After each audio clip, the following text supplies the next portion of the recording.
All right, welcome to Witchpolice Radio. This won't be the first episode you hear in 2026, but it's the first one I'm recording in 2026, and it's always nice to start off the year with someone who's a known quantity on the show. It's been a while since the guest on this episode was actually on the podcast, and it's in a different context, but I'm happy to have you back. And I think the best way to start this off is if you want to introduce yourself and give a bit of background about what you do as an artist. Yeah, I'm Kris Rendina. I've been playing in bands in Winnipeg for a lot of years now, and I'm sort of embarking on my solo journey at this point. I've got an album coming out. Cool. And that's obviously why we're talking now, is you have this record coming out. And I think that people who have been listening to the show for a long time might recognize your name and voice and face from being a member of Gold Mountain, which you were on the show, I think, three times over the years talking about that band. And Yeah. going back, probably about a decade now almost. What is sort of the timeline on when you switched to this solo project? Because Gold Mountain, I think, kind of ended a little while back, right? I think we broke up either right at the end of 2022 or right at the beginning of 2023. Okay. And I guess I'll just launch into it. Yeah, go Um, for it. Yeah. and yeah, I kind of spent a little while. Oh, my cats are gonna maybe photobomb some of It's all these good. things. All good. Um, I got a sleeping dog right here too, so I get it. um, so yeah,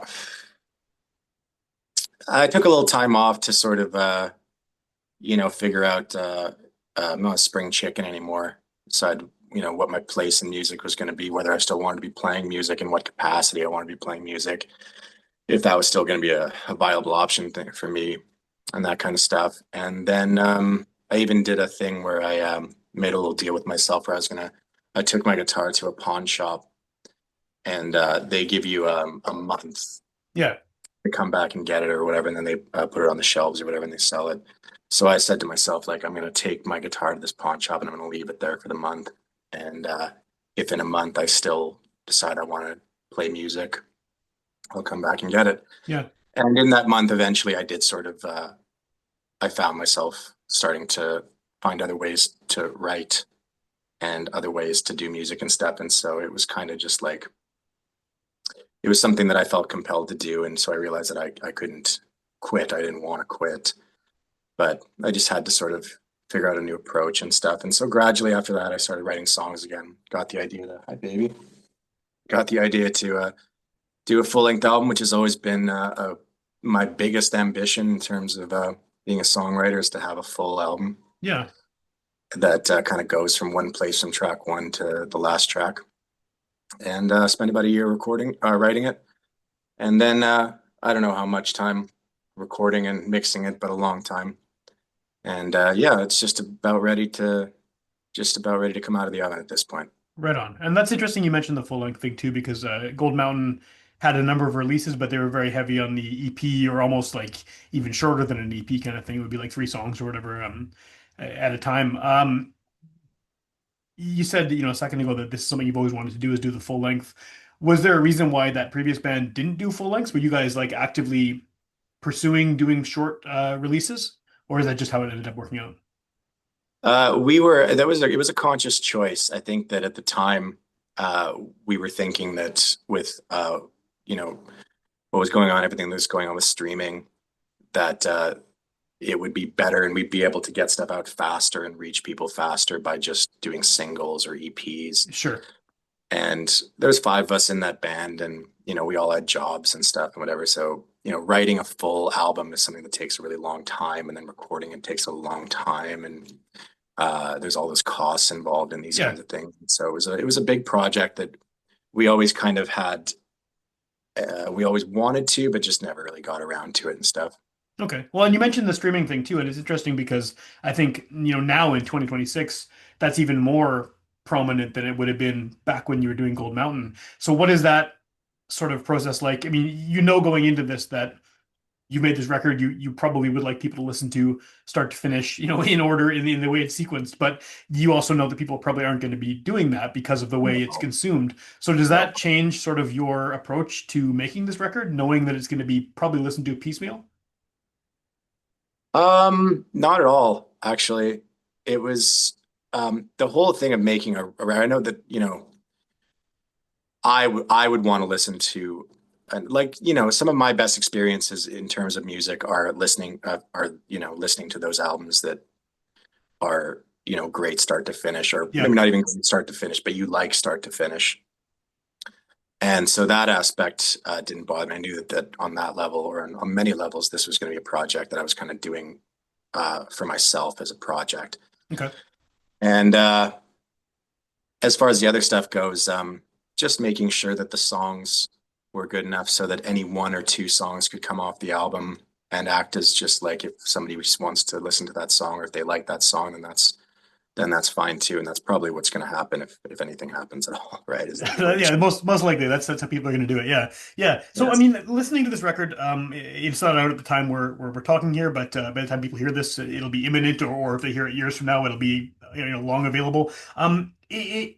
The first thing I thought of when listening to it, which is probably natural, is that it sounds like Gold Mountain, which makes sense because you were the voice of that band, and you sing the way you sing, and I think that you write the way you write too. A lot of the songs kind of had similar stylistically, but when I heard solo album, when you mentioned you're doing a record, I wasn't sure what I was thinking. And solo album to me often, I think maybe not unfairly, gets considered. People think there's an acoustic guitar and you're sitting here just kind of doing this very stripped down thing. But this is not that at all. I mean, there's a lot happening instrumentally and musically on this record that is not necessarily just some guy in a guitar bearing his soul kind of vibe. yeah, yeah. Um, I don't know if I would be interested in doing a full album of just sort of I think it takes a lot of I really have a lot of respect for those artists that can play quietly and allow listeners to sort of find them Yeah, and come to them, and they play like really nakedly and plaintively, and I don't know if I'd have that kind of self-assurance to do at least an entire album of that kind of stuff. Um, I like having arrangements and instrumentation. And also, this was an opportunity to do like, when I started out thinking of making a full length, the original idea was, well, maybe this is the last thing I ever do in terms of music or something. And I kind of want to, throw the kitchen sink at it, basically. So I didn't, it would have been a waste to kind of just do a guy and a guitar album uh, from that perspective, anyway. yeah. So, but yeah, it's interesting that you say it sounds like Gold Mountain, because I think some of it's certainly like, there's a lot of tracks that I listen to where I certainly think it sounds like Gold Mountain, but there's others where I don't think I would have been I would have written the type of song that it was with Gold Mountain. Yeah. I wouldn't have, felt like maybe a bunch of a full band would have. There was room for a full band. A lot of the tracks don't really have like a lot of big. Most of them don't have big solos or big kind of instrumental showcases or something like that. And when you're in a band, everything is it has to be a democracy, right? And everyone has to have their time to shine and that kind of thing. Yeah. But yeah, to answer your question, yeah, I wanted to have I had a lot of ideas, and I was writing songs that felt like they needed fleshing out, and they needed to be more substantial. And so I arranged with there's a host of different kind of local musicians on the album, contributing things like Joe Curtis is on the Oh, album. cool. I was playing guitar on one of the songs. I have a band that I'm playing with live now called the Woke Mob, and it's Chris from. I'm going to name drop a little bit here. Sure, It's go for it. Yeah. Chris from the Rippers, and Jamie Buckborough, who anybody who like goes to shows in Winnipeg Yeah. has probably seen around, and Carrie from Park Alleys. He's the sound guy there and stuff, and so. Um, we got together, and that was the first couple of songs that we did. Is we got this group together, and I had these songs that we'd written, Night Shift and I'm Okay, and we played them as band. We enjoyed our time together and stuff, and that was sort of what led to playing live again, which I've only just started doing in the past few months Cool. to promote the album. Well, I think that maybe part of the reason that the first thing that came to mind was it sounds like Gold Mountain is because Gold Mountain was one of those bands that I always kind of had difficulty pinning down genre-wise, and I think this one is the same too. There's some stuff that definitely has more of a singer-songwriter feel. There's some stuff that's straight ahead rock. There's crunchier stuff. There's a lot of songs that have the instrument, a lot more instruments happening. There's keyboards. There's all kinds of things floating around in there. So, do you have the worst question possible, but do you have a way of defining this? Like, what do you consider this record, if you had to put it into a genre? Yeah, I feel like you ask me this question every time I we think do I it. ask everyone this question every time because it's a hard question, right? It's not easy It anymore. is Like a it used hard to question. be, It is a hard very question. simple. So like I remember it's lurking around on YouTube somewhere. There's an interview with I think that um Queen was a band that I'm not comparing myself to Queen, but Queen was a band that if you listen to their albums, Yeah, there's a huge amount of eclecticism in terms of style and instrumentation. for sure there is. Yeah. And I remember seeing an interview with them probably in their earlier days, and the interviewer kind of asks, how do you define this? Like, what is the genre? It's sort of all over the place and stuff. And you really visibly see Freddie kind of roll his eyes so far back in his head that his head kind of almost falls off, Yeah, yeah, basically. yeah. So it's like I don't really I beat myself up about uh, not being able to define a genre for a lot of years of playing music and stuff. And at this point, like it doesn't really bother me at all anymore. I think that you could probably put under the heading of maybe indie rock because indie Okay. rock is a genre that you can put a lot of things under Well, the it's a huge umbrella of. umbrella, huge umbrella. Yeah, yeah. Huge umbrella, yeah. So because the album it's got country, it's got folk, it's got rock, it's got a little electronic stuff to it. And these are all just like things that I just like as a listener, right? Like I have a lot of different kinds of things that I like. Like, I love listening to, the older stuff and all the 60s and 70s stuff and whatever. But I'm also into like, I just got into, K-pop recently, listening to Okay. Blackpink and all these kinds of things. And I just think that music is such a big thing. And I'm just not personally that interested, or at least not interested currently, and nor have I have been, have I been in sort of sticking to one genre. And like you said, I think one of the things that connects it is just my kind of songwriting quirks and my voice are always this kind of unifying aspect that sort of holds the songs together, and hopefully thematically as well. Yeah. The songs all kind of like circle the same sort of like cluster of themes and what have you. Is that But deliberate, the thematic thing? Is that on purpose, or is that just sort of how these songs came out? yeah, I did start out with a concept that I was going to sort of make an album that's sort of like cradle to the grave, like a person, like that span like it charts the lifetime of a person. Okay. You're young, and then you're finding things out, and then you sort of figure out the world a little bit, and you kind of go to war with the world a little, and uh, stuff like that. And I abandoned that slightly because it was a little bit too constricted and whatever. But I think elements that are still there, like it really is just kind of about me trying to tap into universal ideas about what life is and what dealing with life in this world is like, Okay. and what's to feel, what it's like to like struggle on the inside, what it's like to struggle externally with things like um, what it's like. You have a job, we all have Yep. jobs, you know what it's like to, and I've watched in real time as being like a working person, like if I can call myself blue collar. I don't want to talk about my day job necessarily, but I've watched it become more difficult to be a person who works for a living to exist and get by over the years. You can really tangibly see how much more challenging it is. So I think that seeped in a lot and stuff. Yeah, other really light, frothy things like Yeah, that. yeah, yeah, for sure. Yeah, nice and breezy. Yeah. Yeah, yeah, Yeah. exactly. Do you But have a just with the way that you write, do you have sort of an audience in mind when you're writing, or is it strictly because a lot of people, it seems like it's one of two ways. People write completely personally, and then the way it comes out is appealing to other people. And then there's people who sort of have an idea of who the listener is and who they're sort of delivering the message or the story or whatever to. How do you approach songwriting? I'm primarily looking for there's something that happens when you're trying to write a song and you're sort of fumbling around trying to find um, something that works, like something to hang on to Yeah. and sort of build the song around. And for me, it's always just been like you kind of you don't know it until it happens. and you just feel it, and it feels like, okay, I can work off of that. I can make something out of this.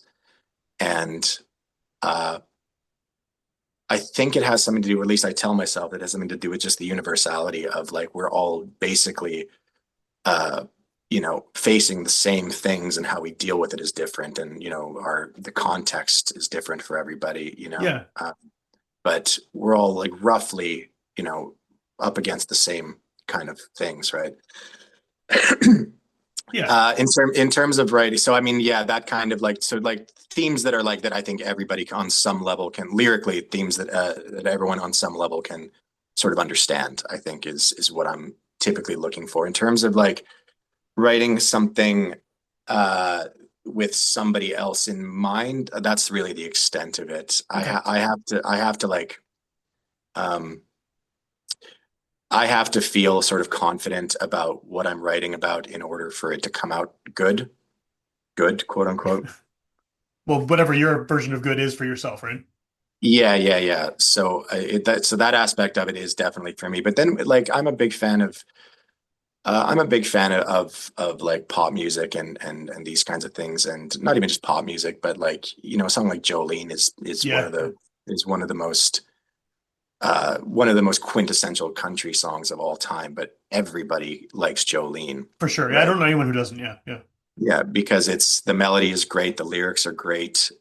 It's just a great song, and so hopefully what I'm going for when I'm writing is that there's enough kind of lift with the lyrics, the music, the melody, all of these things kind of coming together, hopefully to engage anybody who's listening to it. I don't have specifically have like a demographic in mind. Yeah. Yeah. I, Yeah. I would probably go crazy if I tried to write specifically to like fit into a certain kind of thing like that.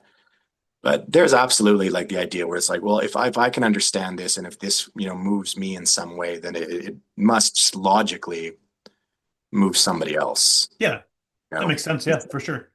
as unique as we all are, we all like I mean, I've said it 5 different ways in the past few sentences, but we all kind of get we all kind of understand the same struggles. Yeah, definitely, definitely. And I think that one thing that as a listener, like about your music that I've heard in the past and now with this new record is that I think I first noticed this when I first saw you play live with Gold Mountain, whatever year that was in.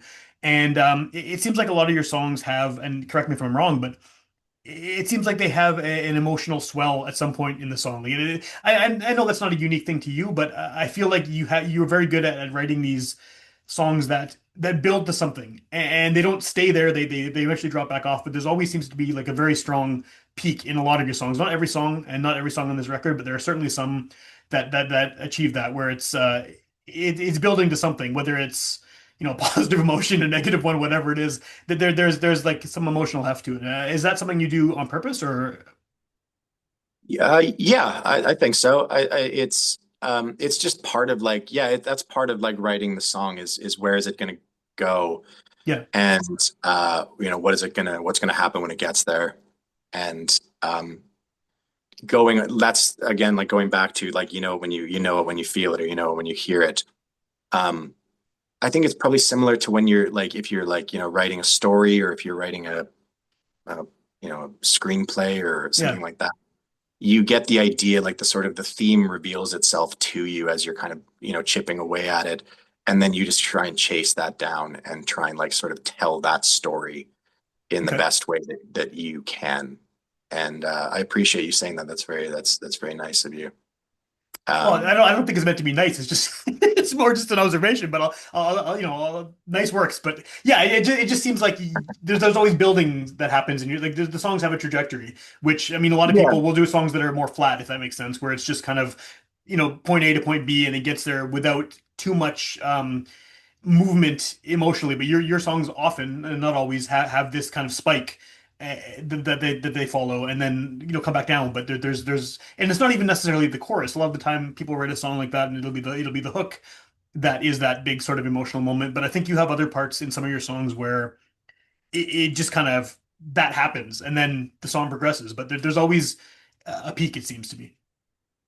yeah. I mean, you just again like when you're writing, you just keep sort of trying to build elements on top of each other that are going to make the best version of whatever song you're working on. And I think that's in terms of writing what I'm chasing the most is trying Sure. to, once I find something that kind of interests me or that works for me, is just trying to like, really keep kind of working on that and building that up until it becomes the best version that I can make out of it, you know.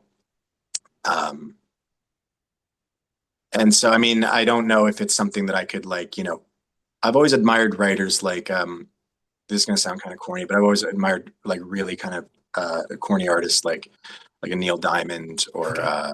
or like a Paul McCartney or something like this, because um, they just seem to know how to like get the dynamics of a song and make it kind of like move uh, in a really kind of interesting way. Sorry, but specifically what I like about them is that they seem like guys. If you said, "Hey, can you write me a song?" They would sit down at a piano and write one for you. Yeah. Now I can't do that. Like I'm writing is a far more unfortunately torturous process for me. So I can't necessarily get to those sort of peaks and valleys like by saying, okay, I'm gonna like, make a song that goes up, up, up, up, up, and then here it's gonna go. You just find these things as you go. Right. And then you just have to be ready to sort of hear it when it's happening and sort of like if something's sort of like, oh, if you hear like a moment that needs a little bit needs to go in a certain direction, just sort of follow that direction. And there's dead ends for sure. Yeah. But that's part of the writing process is that you're just following these ideas. Anything that seems promising, you kind of follow that. And sometimes you hit a dead end and you're like, well, bullshit. Uh, Throw that on the back burner. Maybe I'll use it later in something else. Or, I think we've got something and keep kind Yeah. of like, that kind of thing. But yeah, that is definitely a way that I write. I'm looking for moments Yeah. that people are going to hopefully, you know, hear Yeah. and are going to be, dramatic for them. And, you know, I guess Cool. No, no, that's a good answer. It makes sense. This whole I was torturous where I pro. was where I was worried I wasn't making any sense there at the No, end. no, it makes sense to me. I mean, the listeners will tell me if they did, if it didn't, I guess. But with that whole torturous process of writing, you mentioned earlier right off the top that the way you sort of fell into this solo project with wanting to get restarted into music and not sure if all of that. And then there's been obviously time spent writing the songs and recording them, and now it's imminently going to be released. How do you feel about these songs now? Like now that they're in the can, they're gonna come out. They're gonna come out. You're gonna have to play them live. Presumably you want to play them live.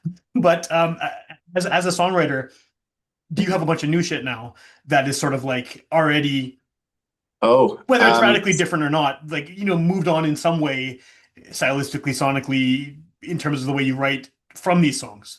These are the ones people are going to hear, but do you have other stuff that's sort of now been sparked by this getting back into it? yeah, I know what you mean.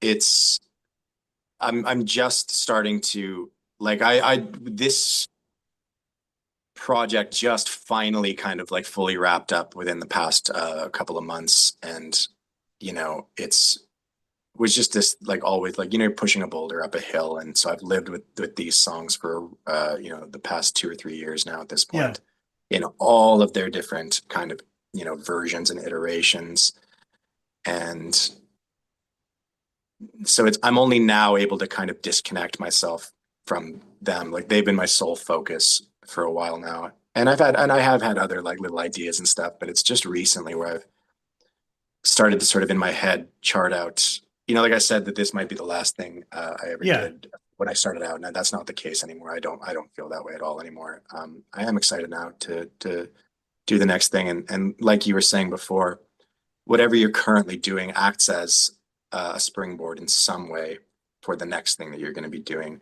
And I like these songs. I think that most of them, I think all of them are, if not some of the best stuff I've written, definitely take me in places outside my comfort zone that I hadn't explored as a writer okay, before. So the next one is going to have to build off of this new kind of standard that I've set for myself. And we'll begin the process all over again. You know, the whole torturous process will begin back at one. And it'll be one song, and then it'll be two songs. And then eventually, hopefully, it'll be 10, 11, 12 songs. I would like to do another album, another full length album. It took a really long time. And a lot of that time was time that I spent not doing other things. Yeah. So uh, I don't know if the next thing is going to be another album. Otherwise, you might not hear from me again for another fucking, you know, 5, 10 years or some shit. But I'm definitely excited to.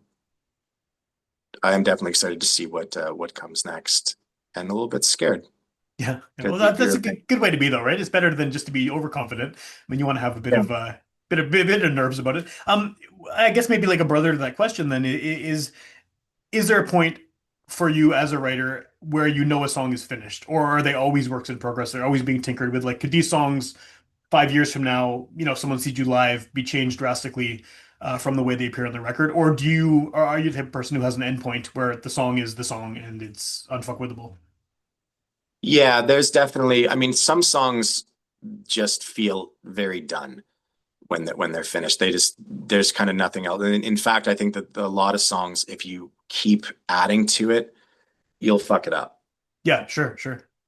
Like a song is like there are some songs that are just done, but then there's other songs on the album, like a song like Outsiders and Aliens, which is I wanted to be really kind of like kind of far out and ornate in its instrumentation and stuff and be really weird.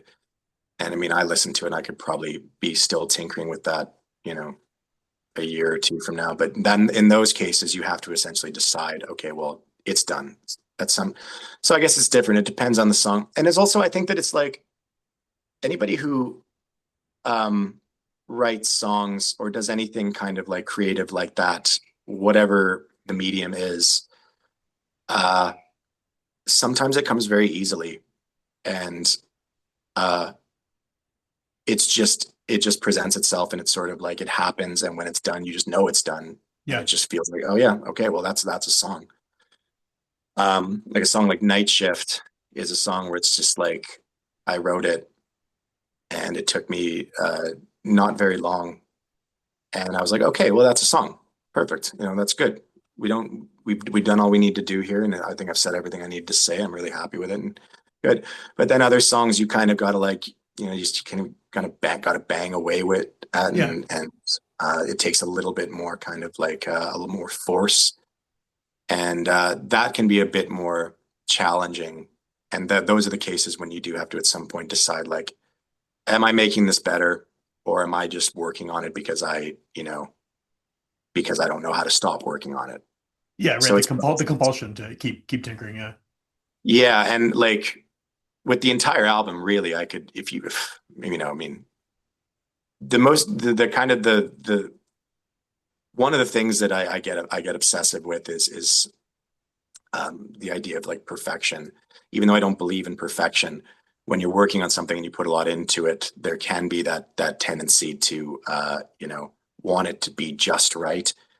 And sometimes it's not going to be just right. And sometimes like the kind of the flaws or the floppy corners and stuff are the things that make it interesting. definitely.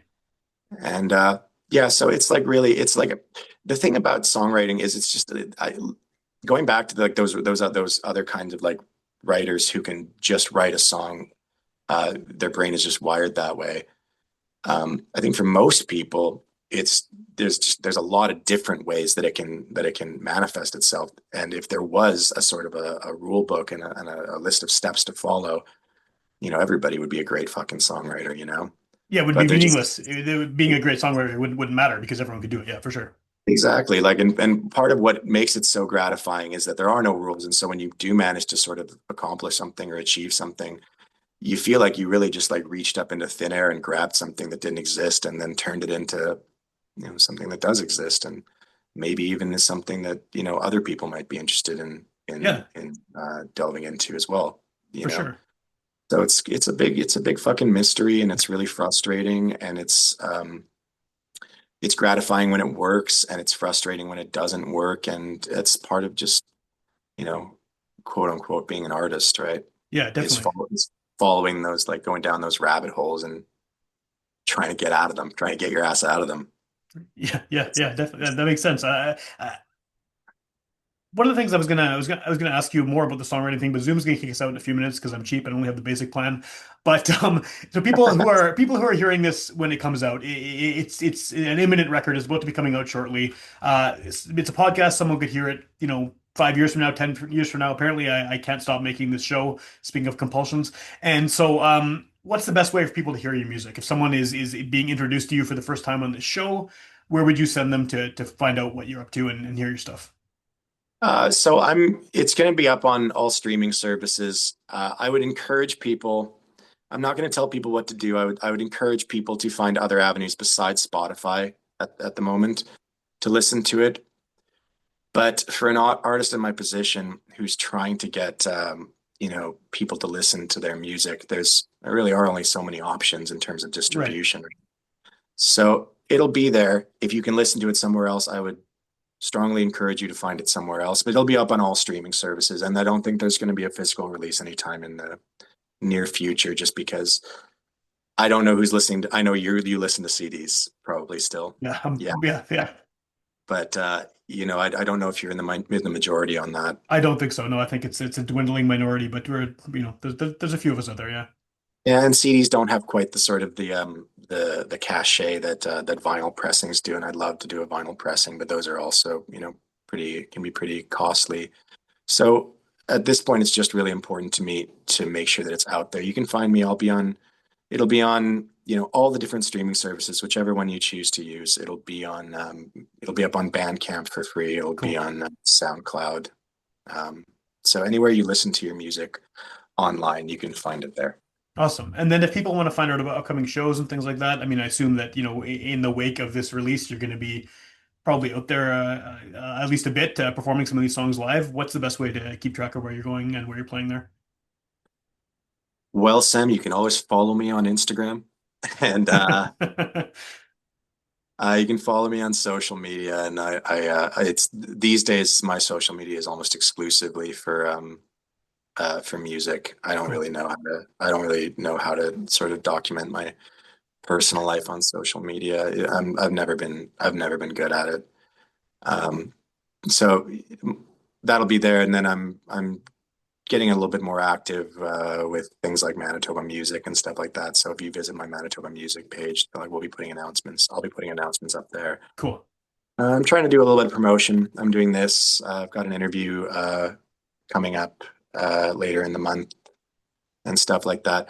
We've been playing a few of these songs with the Woke Mob. I've done a couple of shows with this band of mine, the Woke Mob, and we're playing these songs. We play different, not necessarily album versions of them Yeah. because it's just a group of, we're just a group of guys with guitars and stuff. And so it's a different kind of energy than it is on the record, but the record is the record and the show is the show. And we have a big release show coming up on February 5th. We're playing with Blue Bloods, who are really cool and great, and a band called the Astronomics, who are Oh, really cool cool. and Yeah, great. I've seen them live. They're awesome. Yeah. Yeah. And so we're playing with them at Side Stage, and that'll be the official kind of release show party. The album will be out before then. I think a single will be out within a couple of weeks before that as well. Awesome. Yeah. Cool. But Cool. So we'll be at Side Stage February 5th to do the official kind of grand opening awesome. for the record.